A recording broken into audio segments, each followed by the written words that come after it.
During working of transformer some parameters exist करता है जिसको हम लोग सर्किट के फॉर्म में ड्रॉ करते हैं। That is known as equivalent circuit of transformer.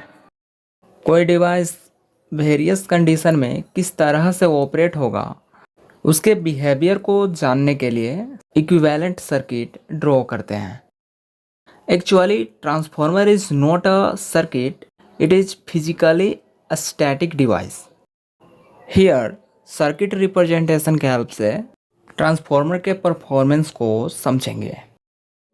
After watching the video, अगर आपको लगेगा कि ये चैनल आपके लिए हेल्पफुल है तो प्लीज़ चैनल को सब्सक्राइब कर लें और बेल आइकन को भी प्रेस कर लें ताकि वीडियोज आप तक पहुंच सके। This is simplified circuit of single phase transformer by representing all parameters on primary and secondary side. There are two parts in this circuit, primary side and secondary side. First of all, primary side को single phase AC supply से connect करते हैं। सो supply voltage is V1 in primary side and I1 is the current flowing in primary winding. So I1 is the primary current. Primary winding का अपना कुछ resistance होगा। Generally winding के लिए very high conducting material का use करते हैं, फिर भी उसका कुछ न कुछ अपना रेजिस्टेंस होता है जो कि फ्लोइंग करेंट को अपोज करता है। That is denoted bye R1। So R1 is the resistance of primary winding. जब प्राइमरी वाइंडिंग से करंट फ्लो करती है तो वाइंडिंग के अराउंड फ्लक्स प्रोड्यूस होता है एंड प्रोड्यूस होने वाला फ्लक्स कंप्लीटली सेकेंडरी वाइंडिंग को लिंक नहीं करता है, इसलिए सम फ्लक्स प्राइमरी वाइंडिंग पर ही लिंक करता है जिसको कि लीकेज फ्लक्स बोला जाता है। तो लीकेज फ्लक्स के कारण वहाँ पे रिएक्टेंस एग्जिस्ट होता है। So X1 is the leakage reactance of primary winding.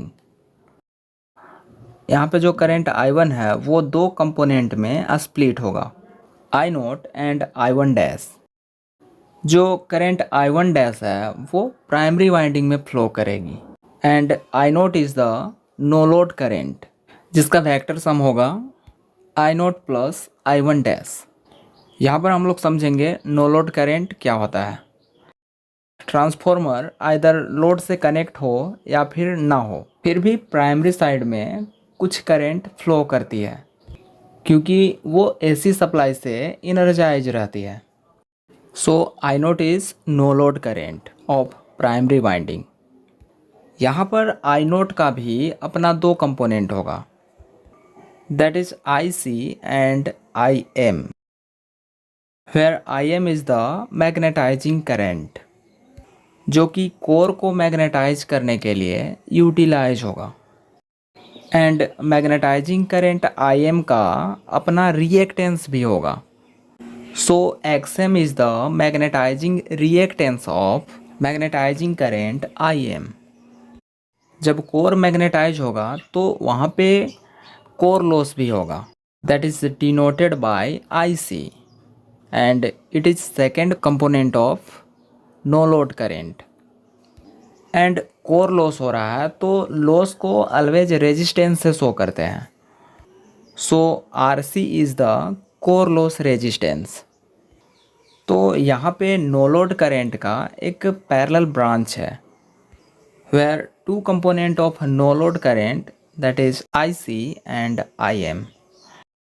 And यहाँ पे I1 डैश करेंट है वो प्राइमरी वाइंडिंग से फ्लो करेगी। सिंस यहाँ पे अल्टरनेटिंग करंट फ्लो कर रही है, so when alternating flux cuts the stationary conductor और coil, then EMF induces in the conductor from Faraday's law of electromagnetic induction. तो यहाँ पे दोनों ही वाइंडिंग में EMF इंड्यूस होगा, that is E1 and E2। E1 is the primary induced EMF and E2 is the secondary induced EMF. Secondary winding में induced EMF E2 को mutual induced EMF भी बोलेंगे क्योंकि अदर सर्किट से flux link होने के कारण यहाँ पे ईएमएफ प्रोड्यूस हो रहा है। अब सेकेंडरी वाइंडिंग में जब ईएमएफ इंड्यूस होगा तो वहाँ पर भी एक करंट फ्लो करेगी, दैट इज़ I2। एंड यहाँ पर भी सेकेंडरी वाइंडिंग का अपना कुछ रेजिस्टेंस होगा, that is denoted by R2। Also secondary winding में भी फ्लक्स का लीकेज होगा जिसके कारण रिएक्टेंस एग्जिस्ट करेगा। सो X2 is the leakage reactance of secondary winding.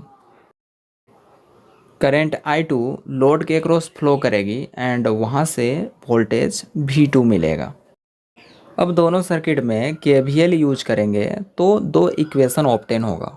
For primary side V1 is equal to I1R1 plus JX1 plus E1। Reactance में 90 degree का phase shift होता है, इसलिए J is used in equation. For secondary circuit E2 is equal to I2R2 plus JX2 plus V2।